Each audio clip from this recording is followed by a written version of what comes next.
Huaraz o Apuntes y Documentos para la Historia de la Ciudad, por el padre Alberto Gridilla, misionero franciscano, con licencia de la Orden y del Ordinario. Huaraz, 1933. Huaraz, al Reverendo Padre José de Echevarría, cariñosamente. Acuérdate de los tiempos antiguos, recorre de una en una todas las generaciones, pregúntale a tu padre, y él te informará, a tus antepasados, y te lo dirán. Deuteronomio, capítulo 32, versículo 7. Terminada la relación de los asuntos de Tingua y del abandono de aquel convento, en lo sucesivo me limitaré a escribir sobre el de Huaraz y de cuanto con él se relacione, pero antes de entrar en materia, me ha parecido conveniente consignar, a modo de preámbulo, algunos datos sobre la historia de la ciudad. 1. Desconocer la geografía y la historia del terruño es lo mismo que ignorar la disposición de la propia casa y de los sucesos ocurridos en la familia, lo cual sería el colmo de la desidia y del abandono. Nada pues más natural, nada más razonable que el deseo de conocer el pasado del lugar en que uno vive. Tenemos nuestro convento en Huaraz, pero ¿qué es lo que sabemos? O mejor dicho, ¿qué es lo que se sabe de la población antigua, de sus primeros habitantes? Muy poco, casi nada, y ese poco lo debemos a los cronistas de la época de la conquista. Por ellos tenemos conocimiento de algunas cosas, de que en aquel tiempo existía ya la población de Huaraz, de que con anterioridad a los incas dominaron aquí, como en otras regiones del Perú, otros pueblos y otras civilizaciones, de cuya existencia solo nos quedan vastas ruinas. 2. Los huaylas, vencidos y dominados por los incas, muy pronto se hicieron amigos de los españoles, pero como el callejón no fue teatro de las guerras de la conquista, sea por no encontrar resistencia en sus habitantes, o por estar alejado de los grandes caminos del imperio, es el caso que los primeros historiadores apenas si mencionan los nombres de estos lugares. Sin embargo, deben existir datos y muy precisos de los tiempos del coloniaje en el Archivo de Indias de Sevilla, en el de Simancas, en el Nacional de Madrid, en el Nacional de Lima y sobre todo en el del Arzobispado, respecto a la introducción del cristianismo, documentos que duermen en sus anaqueles, y aún en otros archivos y bibliotecas particulares, esperando que algún acaudalado amante de su tierra lo saque del polvo del olvido. Y digo acaudalado porque todo eso no solo cuesta tiempo y mucha paciencia, sino también dinero. Empeñado yo en dar en estos mis apuntes para la crónica del convento de Huaraz siquiera una idea general de lo que fue, en tiempos pasados, la ciudad en que vivimos, a fuerza de paciencia y de no poco trabajo, he podido coleccionar algunos datos, y aunque deficientes, quiero consignarlos en varios artículos. Para conseguirlos, he consultado todas las obras de los primeros historiadores del Perú que he tenido a mano. Me ha servido no poco la obra Santo Toribio de García Irigoyen, la historia de las misiones de Ocopa del padre Amich y algunos apuntes del archivo del convento de Ocopa. El señor José Toribio Polo, historiador ancashino, que tuvo el cargo de ordenar el archivo arzobispal de Lima, fue quien suministró a García Irigoyen los datos para su obra, y es sin duda por eso que reproduce tantos pertinentes a este departamento. Del historiador citado, solo sé de una obra publicada llamada Piedra de Chavín, pero me consta que ha dejado otros trabajos de índole histórico, aunque incompletos. Según parece, se encuentran en la biblioteca de don Víctor Larco Herrera. Tal vez en ellos se podían espigar datos interesantes para la historia de Huaraz, pero ¿quién nos lo dará a conocer? 3. Aquí en la ciudad, por mucho que he buscado, no he podido encontrar nada. Los libros de la parroquia de San Sebastián no comienzan hasta el año 1641, o sea, 56 años después de la primera visita pastoral de Santo Toribio en estos lugares. Que lo sabía por lo menos desde aquel tiempo es indudable, pues el santo prelado, que con tanta escrupulosidad llevaba en las visitas la estadística de pueblos, caseríos, haciendas y obrajes, con el número de indios y de españoles, tendrían especial cuidado de que los libros parroquiales estuviesen en toda regla. En las instrucciones que para hacer o practicar la visita pastoral dio el Tercer Concilio Limense, presidido por Santo Toribio, una de ellas, al hablar sobre la visita del sagrario y de los santos óleos, dice sobre este particular: y, hecho todo esto, el visitador, obispo o delegado, con testimonio de su notario, tornará las crismeras a su lugar, y allí pedirá el libro de los bautizados y confirmados, y verá si están con el día, mes y año y padrinos con todas las demás cosas necesarias, el cual ha de estar por forma y modo hecho que fácilmente se halle lo que se quiere buscar por sus abecedarios y distinción de año, para que en todo haya claridad, y se conozcan luego los impedimentos del matrimonio que nazcan de la afinidad o cognación espiritual. Y es menester que ese libro sea grande y que ande a muy buen recaudo, y que no escriba en él quien no lo entiende, ni otra cosa más que los bautizados, confirmados y casados y las tablas alfabéticas. En otra parte dice, refiriéndose a los párrocos, serán examinados cómo bautizan y sientan los bautizados. Respecto a la fábrica y bienes de la iglesia, ordena que se tenga un inventario, para que luego se halle lo que se busca, sin resolver todas las escrituras, para lo cual es necesario otro libro de por sí. Muy riguroso era el santo en estas cosas, y si faltan los libros de Huaraz, por lo menos desde el año 1585 hasta el 1641 es que se han extraviado, lo cual es muy sensible. 4. Por lo que hace a la fundación de nuestro antiguo convento de San Francisco, poseemos un precioso manuscrito del año 1728, que perteneció a su archivo y que nos fue obsequiado por una familia particular. Del Huaraz moderno, o sea, desde la independencia, abundan los documentos y se encuentran en todas partes. Mi trabajo, pues, lo reduciré a 4 artículos: Huaraz en tiempo de la conquista, Introducción del cristianismo en Huaraz, los franciscanos en Huaraz y Huaraz en los tiempos presentes. Como se ve, no es mi intento escribir la historia de Huaraz, sino, sencillamente, dar una idea de lo que fue y es la ciudad. Huaraz, en tiempo de la conquista. Capítulo 1. La primera noticia sobre Huaraz, nombre derivado de huaura, que significa calzón, tomado sin duda de la prenda de vestir que usaban sus habitantes, nos la da Miguel Estete, secretario de Hernando Pizarro, en la relación que éste presentó a su hermano don Francisco de su viaje desde Cajamarca a Pachacamac, efectuado en enero de 1533, estando todavía preso Atahualpa en aquella ciudad. Se ve en ella que por Huamachuco, Andamarca y Corongo vino a caer al callejón de Huaylas y a Huaraz un día viernes 21 del mismo mes, y que, desde aquí, por marca y quebrada del río de la Fortaleza, bajó a la costa. Transcribiré no solo lo pertinente a Huaraz, sino a todo el callejón.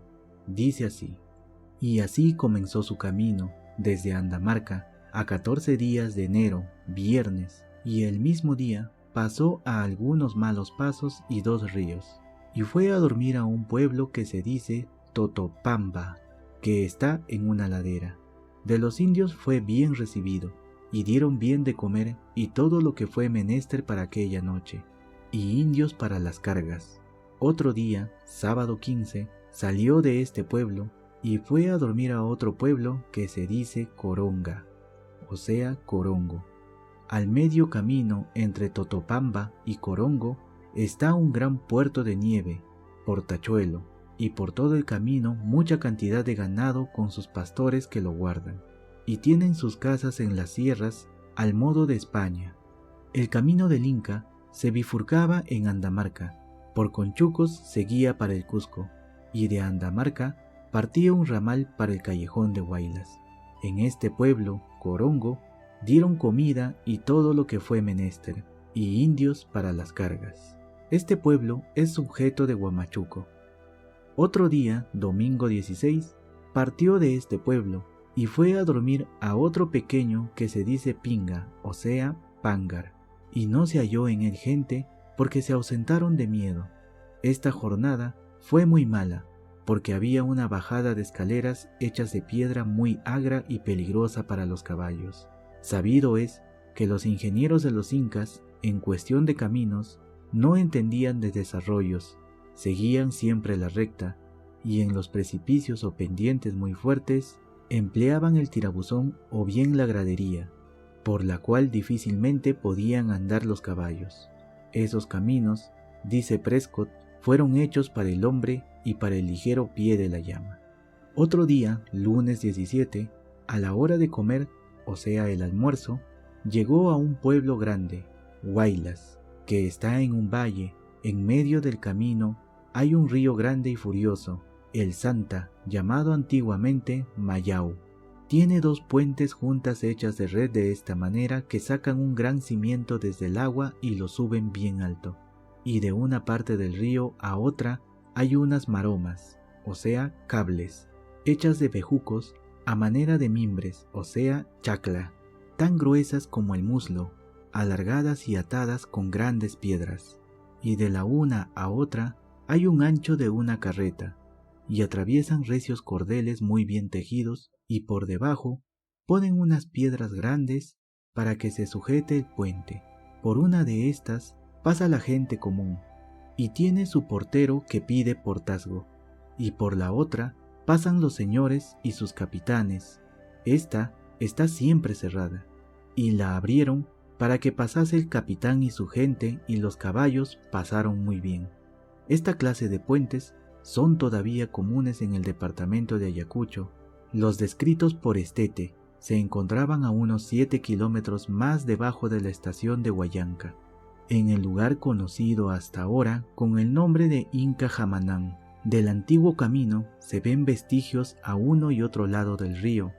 En este pueblo, Huaylas, descansó el capitán 2 días, parte del 17 y todo el 18, porque la gente y los caballos iban fatigados del mal camino. En este pueblo fueron los cristianos muy bien recibidos y servidos de comida y de todo menester necesario. El señor de este pueblo se llamaba Puma Paecha. El día siguiente, miércoles 19, partió el capitán de este pueblo y fue a comer a un pueblo pequeño, Caraz, donde le dieron todo lo necesario, y junto a este pueblo se pasó otro puente de red como la otra.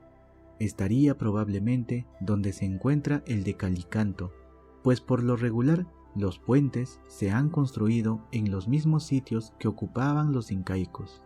Y fue a dormir 2 leguas de allí a otro pueblo, Yungay, donde le salieron a recibir de paz y dieron comida para los cristianos e indios que llevaban las cargas. Esta jornada fue por un valle debajo de maizales y pueblos pequeños de una y otra parte del camino. Otro día, domingo, según el recuento de las jornadas, debió ser jueves 20, partió de este pueblo Yungay y por la mañana llegó a otro pueblo, Mancos, donde recibió el capitán y los que con él iban mucho servicio, y a la noche llegaron a otro pueblo, Carhuaz, donde asimismo les fue hecho mucho servicio, y presentaron los indios de aquel pueblo muchas ovejas, llamas, pacos, guanacos, y chicha y todo lo demás que fue menester. Toda aquella tierra es muy abundante de ganados y maíz, que yendo los cristianos por el camino, veían andar llamas, pacos y guanacos por el camino. El día siguiente, viernes 21, partió el capitán de aquel pueblo y por el valle a comer a un pueblo grande que se dice Guarax, donde fue bien proveído de comida y gente para llevar las cargas. Este pueblo estaba en un llano, pasa un río junto a él, desde él se parecen otros pueblos a donde hay muchos ganados y maíz. Solamente para dar de comer al capitán y a su gente con que él iba, tenían en un corral 200 cabezas de ganado. De aquí salió el capitán tarde, y fue a dormir a otro pueblo que se dice Sucaracuay, o sea, el Recuay antiguo frente al actual, donde le hicieron buen recibimiento. El señor de este pueblo se llamaba Marcocana. En este pueblo descansó el capitán un día, hasta la tarde del sábado 22, porque la gente y los caballos venían cansados del mal camino. En este pueblo, Recuay, hubo buena guarda porque era grande, y Chilicuchima estaba cerca con 50,000 hombres. Otro día, sábado 22, partió de este pueblo por un valle de labranza y mucho ganado. Fue a dormir a 2 leguas allí, a un pueblo pequeño llamado Pachicoto, o sea, Pachacoto. Aquí dejó el camino real que va al Cusco. Seguía por la pampa de Lampas, Cajatambo y Ollón hasta Junín, en donde unía con el principal, y tomó el de los Llanos. Otro día, domingo 23, partió de este pueblo, fue a otro que se dice Marcará, Marca. El señor de este pueblo se llama Córcora. Este es de señores de ganado que lo tienen sus pastores, y en cierto tiempo del año los llevan allí a apacentar como hacen en Castilla, en Extremadura. De Marca bajaron por la quebrada del río Fortaleza hasta Paramonga y por Barranca, Huaura y demás pueblos de la costa llegaron a Pachacámac. Después de permanecer algunos días en Pachacámac, pasó Hernando Pizarro a Jauja en busca de Chilcucima, haciendo el viaje desde Pachacámac a Huaura por el mismo camino, y de ahí subió por la quebrada hasta Cajatambo, y por Ollón fue a dar a Junín, Tarma y Jauja. Bonito rodeo. El regreso a Cajamarca lo hizo en compañía de Chilcucima, por el camino del Inca, pasando por Huánuco, Huari, Piscobamba y Conchucos. Cerca de este pueblo se encontraba Andamarca, que es el lugar en donde se bifurcaba el camino del Inca en dirección al Callejón. Capítulo 2. Pedro Cieza de León, el cronista soldado y el mejor de los cronistas de la conquista, quien no obstante haber salido de España a la temprana edad de 13 años, niño todavía, y no haber frecuentado más aula que la bulliciosa y nómada del campamento, en medio de batallas y marchas constantes, reveló desde un principio dotes de observación nada comunes. Este admirable soldado dice de sí mismo en la introducción de su obra: y como notase tan grandes y peregrinas cosas como en este nuevo mundo de las Indias, vino en mí el gran deseo de escribir algunas de ellas, de lo que yo por mis propios ojos había visto, y también de lo que había oído a personas de gran crédito muchas veces.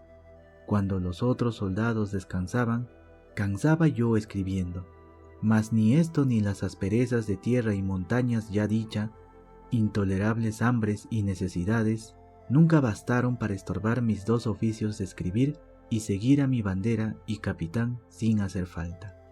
En su Crónica del Perú, publicada en 1554, 22 años después de la entrada de los españoles a Cajamarca, dice en el capítulo 82: más adelante está la provincia de Huaraz, que está de Piscobamba 8 leguas en sierras bien ásperas, y de ver el real camino cuán bien hecho y desechado va por ella, y cuán ancho y llano por laderas, y por las sierras socavadas algunas partes la peña viva para hacer sus descansos y escaleras. También tienen estos indios medianos cuerpos y son grandes trabajadores, y eran dados a sacar plata y en tiempo pasado tributaban con ella a los reyes incas.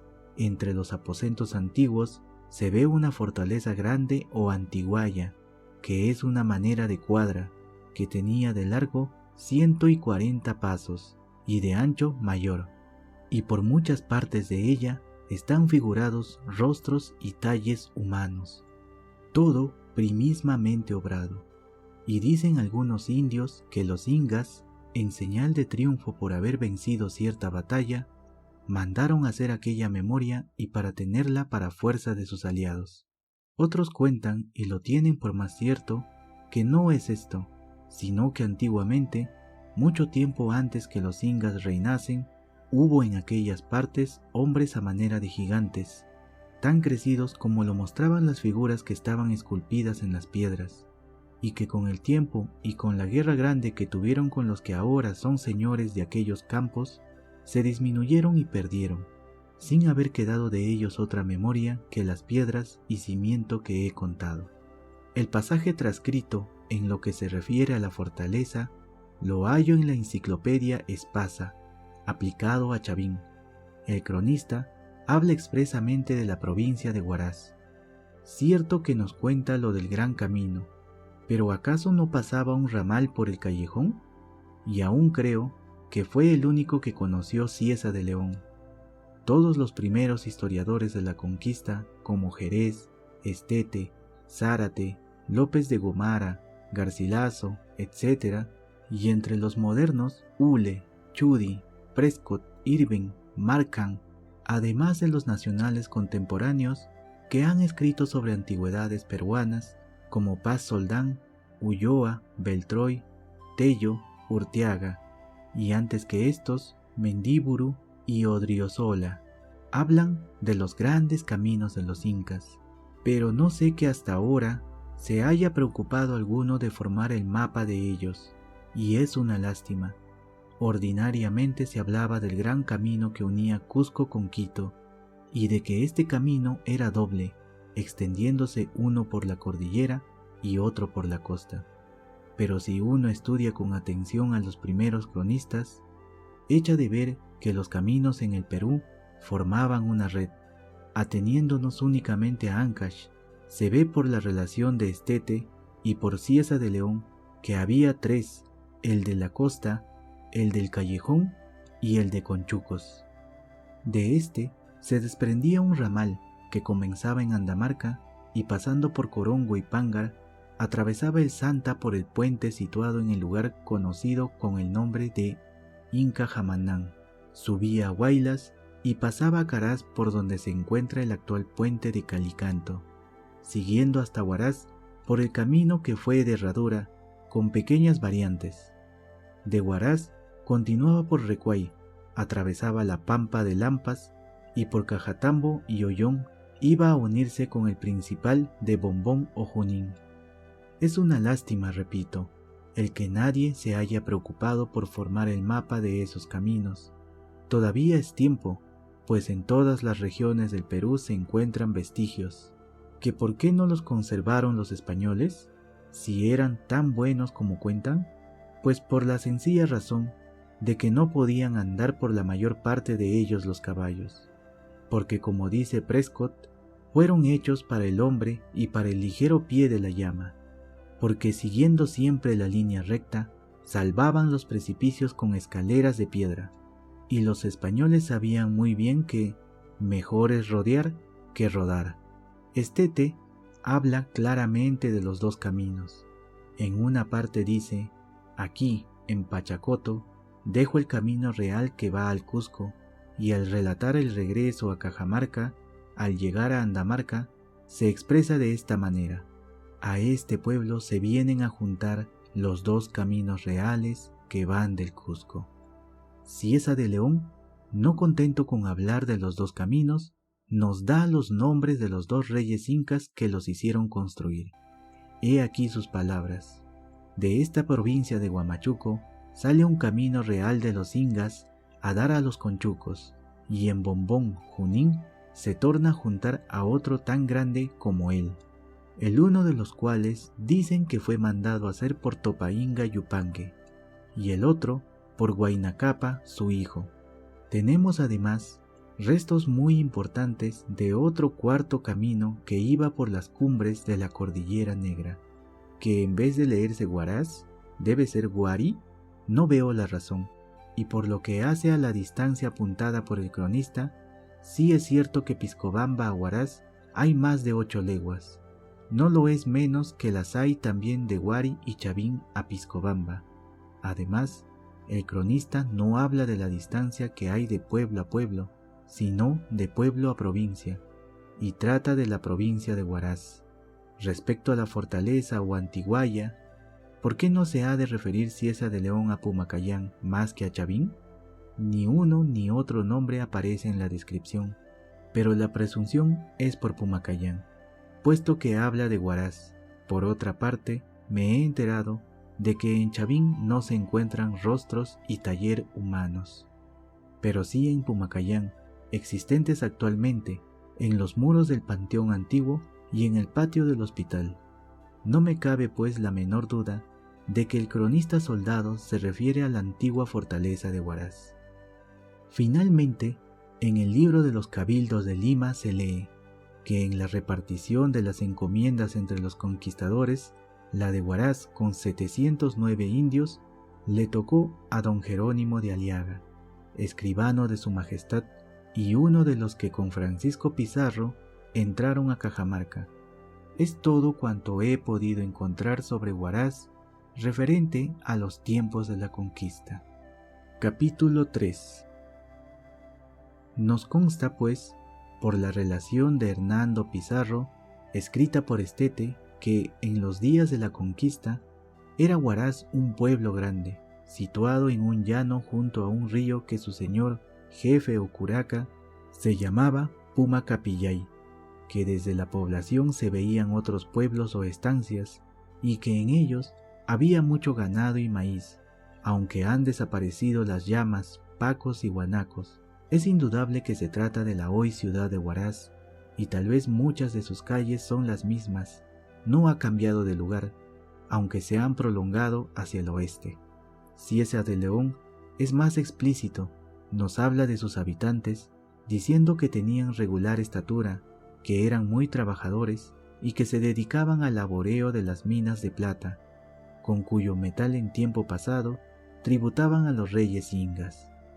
Da a entender que había varios monumentos entre los aposentos antiguos y hace especial mención de una fortaleza, monumento antiguo, Antiguaya, adornado por algunas partes con relieves figurando rostros y talles humanos, del cual monumento ya no quedaba más que las piedras y el cimiento. Como he dicho antes, es indudable que el cronista se refiere a Pumacayán, aunque no lo nombre.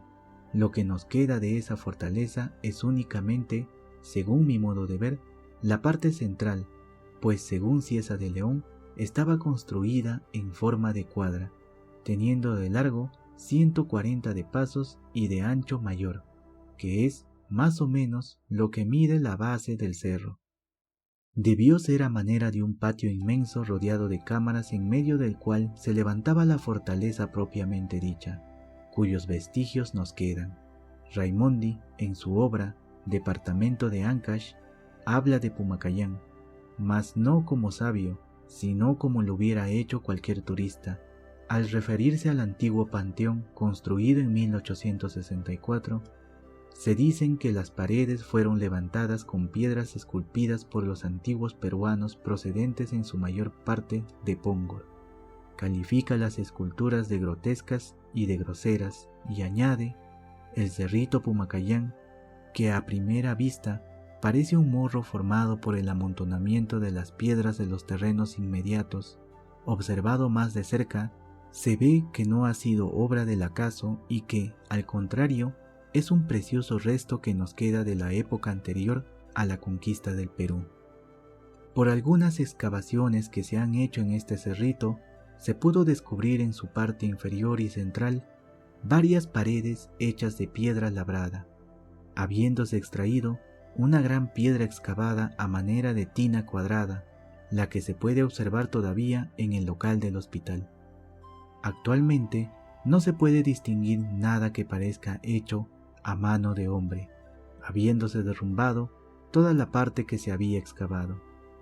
El depósito de piedras es tan grande que dicho cerro de Pumacayán sirve de cantera para extraer las piedras usadas en la construcción de los cimientos de las casas de Huaraz.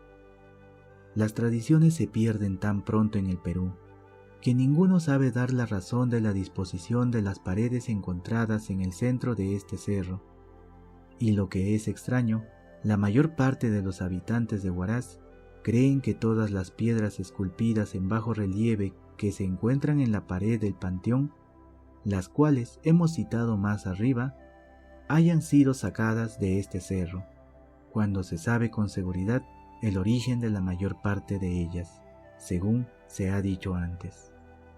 Mi opinión es muy distinta, fundado en lo que nos cuenta Cieza de León. Aunque parezca extraño, según Raimondi, me sumo al sentir de la mayor parte de los habitantes de Huaraz, creyendo como ellos que las piedras esculpidas existentes en los lugares indicados, aunque no todas, han sido extraídas de Pumacayán, pero no de la fortaleza propiamente dicha, sino del muro exterior, que según mi opinión la encuadraba, como se observa en esta clase de construcciones, hecho desaparecer paulatina e inconscientemente siglo tras siglo por los mismos habitantes del pueblo, habiendo comenzado el despojo tal vez mucho antes de la llegada de los españoles, no viendo en él más que una mina de materiales de construcción, y si en tiempo de la conquista no era el monumento más que una antiguaya o ruina venerable, hoy no nos queda nada de él más que el llamado Cerro de Pumacayán. Ese despojo se llevó a cabo en mayor escala durante el coloniaje, sirviendo el material para casas e iglesias, como se puede ver en los cimientos de la Torre San Francisco y en otras muchas partes. Capítulo 4. He dicho que las piedras esculpidas que hoy se encuentran en el Panteón Antiguo y en el hospital, en su mayor parte fueron extraídas de Pumacayán, pero no de la fortaleza, según mi humilde modo de pensar. La fortaleza, sepulcro o palacio de Pumacayán, fuera de la cúspide y parte de la base, se encuentra íntegro, enterrado completamente. Fundo mi opinión en el resultado de las excavaciones llevadas a cabo. Sé que un señor Bambarén descubrió en la parte superior andenes y paredes circulares de piedra labrada en forma de cubos o de torreones. Me consta que en las excavaciones hechas en la base, de donde en los últimos años se ha sacado todo el material de construcción, se han hallado paredes de piedra labrada y túneles o pasadizos, por lo que me aventuro a ir más lejos con mi opinión. Sospecho que Cieza de León no vio sino los restos del encuadre de la fortaleza. El castillo estaba enterrado como lo está ahora, no reparando en ello el cronista, por creerlo una colina o cerro natural, y si no se lo hicieron notar los habitantes de Huaraz, fue porque probablemente lo ignoraban ellos. Se pierden tan pronto las tradiciones en el Perú. A Cieza de León le llamaron la atención entre los aposentos antiguos el monumento o antiguaya en forma de cuadra, cuyas paredes por muchas partes están figurados rostros y talles humanos, y sobre las ruinas que contemplaba admirado, preguntó a los indios del pueblo. Estos nada sabían de fijo sobre el particular, ni siquiera estaban acordes. Unos atribuían aquel trabajo a los incas, como fortaleza o monumento levantado en recuerdo de la victoria alcanzada contra los huaylas, cuando después de heroica resistencia fueron sometidos al imperio durante el reinado de Pachacútec. Pero los demás, y lo tenían por más cierto, el dicho monumento o antiguaya lo hacían ascender a tiempos remotos y mitológicos, mucho antes que los incas reinasen. Los restos que contemplamos no son pues de los incas. ¿Pertenece Pumacayán a la cultura de Chavín? ¿Pertenece a la época arcaica? Aunque me inclino a lo primero, por el tocado que ostentan las figuras, nada se puede asegurar, pues el cuchillo de sílice y de forma flamígera encontrado allí por el doctor Juan Manuel Vidal y obsequiado por él mismo a la colección Prado y Ugarteche, se presta a otras deducciones. Por ahora, es para nosotros un enigma, como lo era para los huaracinos del tiempo de la conquista, pues ignoraban el origen e historia de aquellos restos, y probablemente de lo que encerraba el cerro, y eran para ellos, como lo son para nosotros, ruinas misteriosas, a tal punto que los bustos esculpidos dieron pie entre ellos al mito de los gigantes. Puede ser que los nuevos estudios que se hagan sobre el terreno nos den la clave del misterio, que cuál esfinge guarda Pumacayán en su seno. Tengo al menos la seguridad de que el día que se comience el descombre, nos ha de dar el cerrito grandes sorpresas. Quiero hacer constar la coincidencia de encontrarse cerros artificiales por el estilo de Pumacayán en los lugares principales del callejón. Carhuaz lo tiene en Toma, a orillas del río Santa, Caraz a la salida de la ciudad para Yungay, y esta localidad lo ofrece esbeltísimo, sobre lo que se asienta el nuevo panteón. Todos, al parecer, tienen la misma estructura, y el de Yungay, por el nombre de la ciudad, sospeché que pudiera ser obra de los yungas, pero está averiguado, así al menos lo dicen los sabios cuyas teorías, dogmas de fe por un día, las vienen a deshacer y pulverizar nuevas teorías. Como vemos, son frecuencia, que si bien la cultura andina preincásica descendió a los llanos de la costa, confundiéndose a veces con la de los yungas, la de estos no irradió nunca en las quebradas y mesetas de los Andes. Con todo, yo me inclino a creer que tanto la cultura de Chavín como la del callejón de Huaylas y aún la de Pomabamba procede de los yungas. Sí, estos extendieron su influencia no solo por estos lugares, sino también por Cajamarca y por el sur, tal vez hasta Tiahuanacu. Creo pues que Pumacayán, todo un monumento, resto de antiguas civilizaciones, está completamente enterrado y que se conserva casi íntegro. ¿Pero en qué época fue cubierto de tierra? ¿Con qué objeto lo enterraron? He aquí otro enigma, otro misterio. ¿No me será lícito atribuirlo al conquistador Pachacútec como obra de su política? Sabemos de tantos casos semejantes en España. Por ejemplo, al someter el cardenal Cisneros a los navarros, la primera providencia que tomó fue arrasarles todas las fortalezas. A Pachacútec, más fácil que arrasarlas, le sería enterrarlas, imponiendo ese trabajo como castigo a los mismos vencidos. Con el transcurso de los siglos, con los aguaceros y otros agentes físicos, el desgaste del morro en su parte superior ha sido lento pero constante, y naturalmente la base se habrá ensanchado de una manera considerable, quedando hoy oculto el emplazamiento de lo que vio Cieza de León. Las excavaciones, como es lógico y natural, deben comenzar por la parte superior. Hacer lo que se ha hecho hasta ahora es no solo bárbaro, sino contraproducente, pues lo único que se consigue es socavar sus cimientos y provocar desplomes. Capítulo 5. No faltan en las inmediaciones de Huaraz otros vestigios del pasado. Tenemos Póngor, tenemos Paria. Debido a la amabilidad del doctor Joaquín Sotelo en su compañía y la del doctor Valderrama, pude visitar el día 14 de mayo de 1932 las interesantes ruinas de Paria. Están muy deterioradas, pero queda lo suficiente para que pueda darse uno cuenta de lo que fue aquello. Es un edificio cuadrangular de 3 pisos, uno de ellos subterráneo. Tiene unos 7 metros de elevación y 12 por 8 de ancho en su base.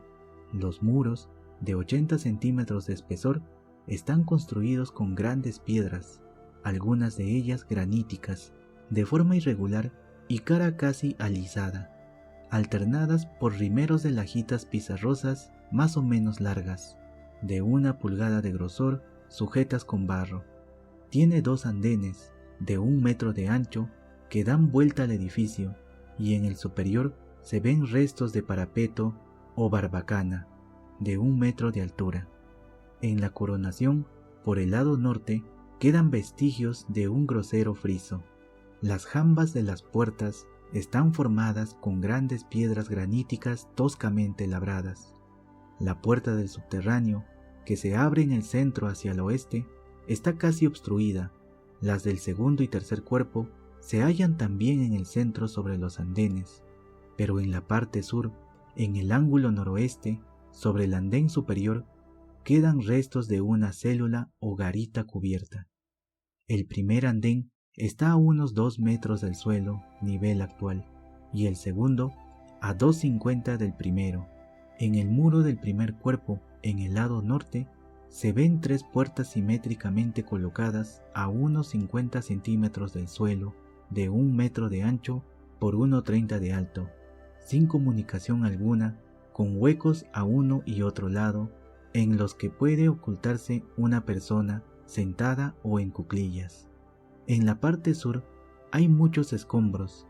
Si no se ascendía a los otros cuerpos por alguna comunicación interior, es probable que existieran gradas para subir al primer andén, en donde se encuentra la puerta. Esta tiene alrededor de 1 metro cuadrado y de acceso a un vestíbulo de unos 3 metros de largo, de este a oeste, por 1,5 metros de ancho. De aquí, por una puerta que se abre en el mismo centro, un poco más elevada que la exterior, se pasa a una segunda cámara de iguales dimensiones que el vestíbulo. Tanto en este como en la cámara se ven a uno y otro lado unas puertecitas de una vara en cuadro, dando acceso cada una a su respectiva célula, de unos 2 metros cuadrados aproximadamente, y todas se comunican entre sí. El techo, formado con grandes piedras pizarrosas, tiene poco más de 2 metros de elevación. No tiene más luz que la que penetra por la puerta. En el piso superior se observa casi la misma disposición que en el interior o principal, con la diferencia de que las puertas son un poco más elevadas, y el techo es de plano inclinado de 4 aguas y está formado, lo mismo que el piso, por grandes piedras cuyo peso enorme y que parece desafiar las leyes de la estática, no sé cómo pueden soportar paredes tan débiles. Hay más, y para mí lo más notable en esta clase de construcciones, en torres, etc., la disminución de las paredes tiene lugar de afuera para adentro y de abajo para arriba, conservándose la perpendicular en el interior. Aquí se sale de la regla. Todos los muros tienen el mismo grosor y el piso superior con sus paredes descansa sobre el techo inferior, cuyo peso colosal hace más notable la obra que si carece de estética, le sobra en cambio la estática. El piso superior tiene por el lado norte una especie de saetera, por donde penetra el aire y un poco de luz.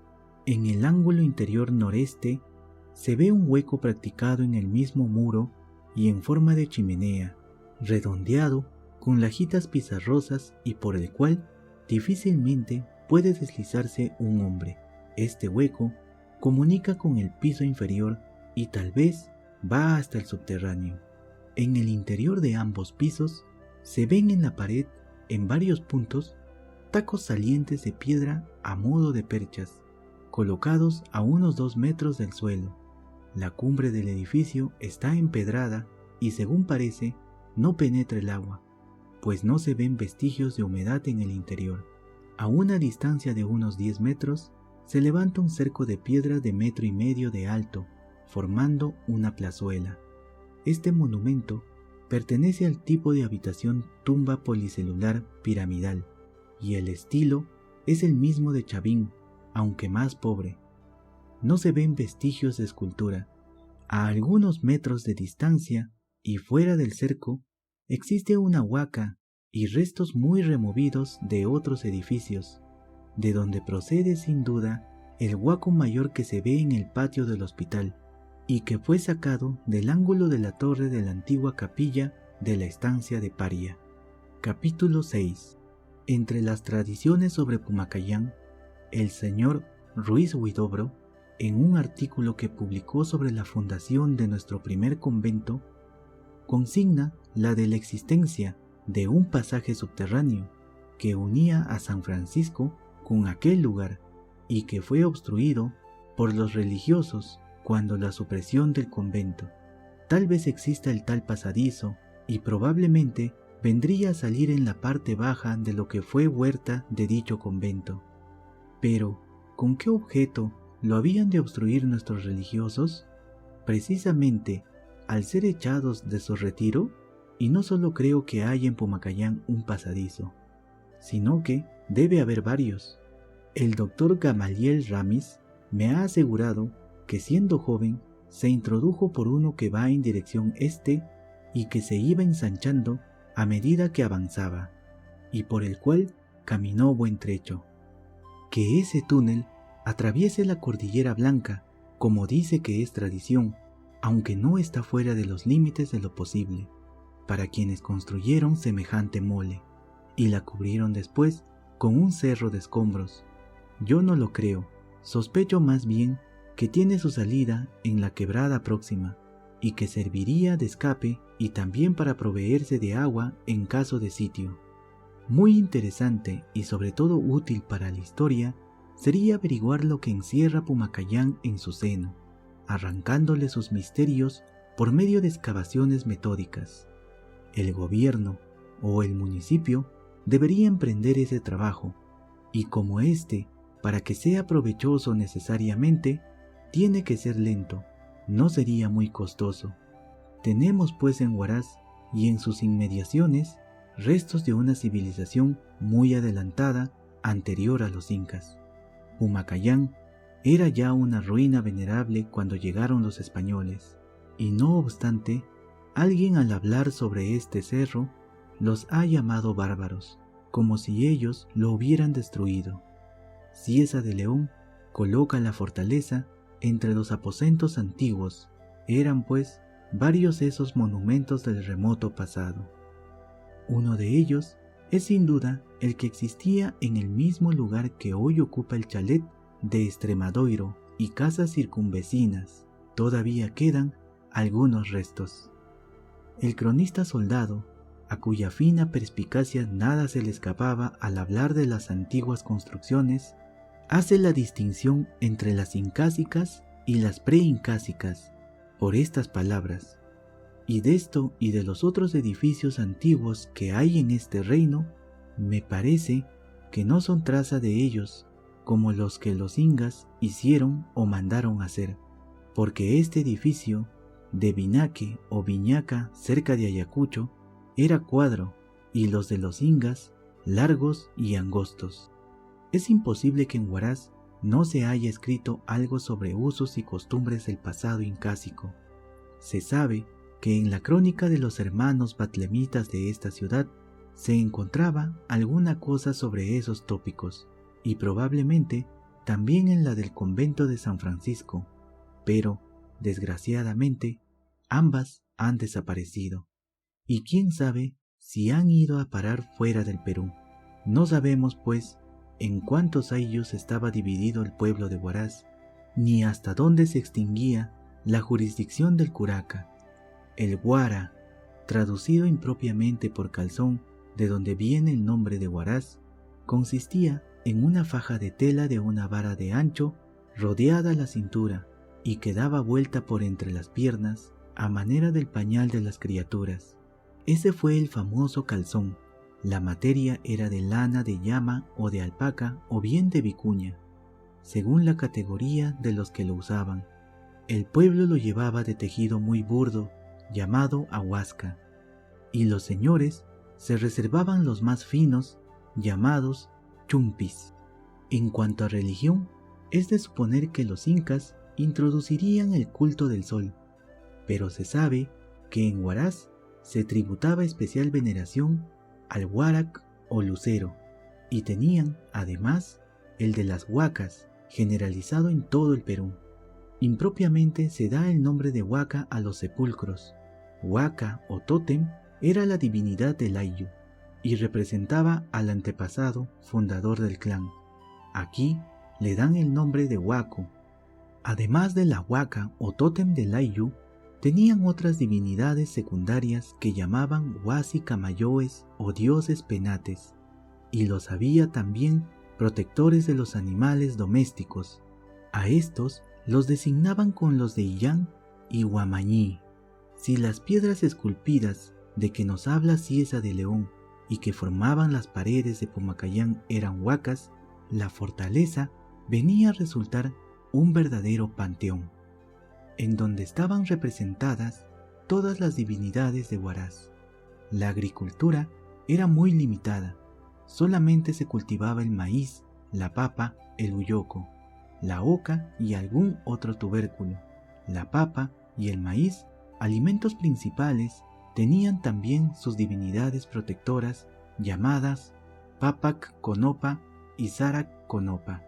Según Cieza de León, los habitantes de Huaraz eran dados a sacar plata y en tiempo pasado tributaban con ella a los reyes ingas. Es de suponer que no trabajarían sino el óxido de este metal, como se hacía en otras partes del Perú, empleando para la fundición los pequeños hornos portátiles llamados guairas, que consistían en conos truncados hechos de arcilla refractaria, llenos de agujeritos por donde les entraba el aire, y por debajo ponían una vasija a donde se escurría el metal derretido. Como combustible empleaban el estiércol de las llamas y el carbón vegetal. Había 2 centros de alfarería fina, Marcará o Copa Grande y Aija. En Recuay fabricaban objetos de piedra.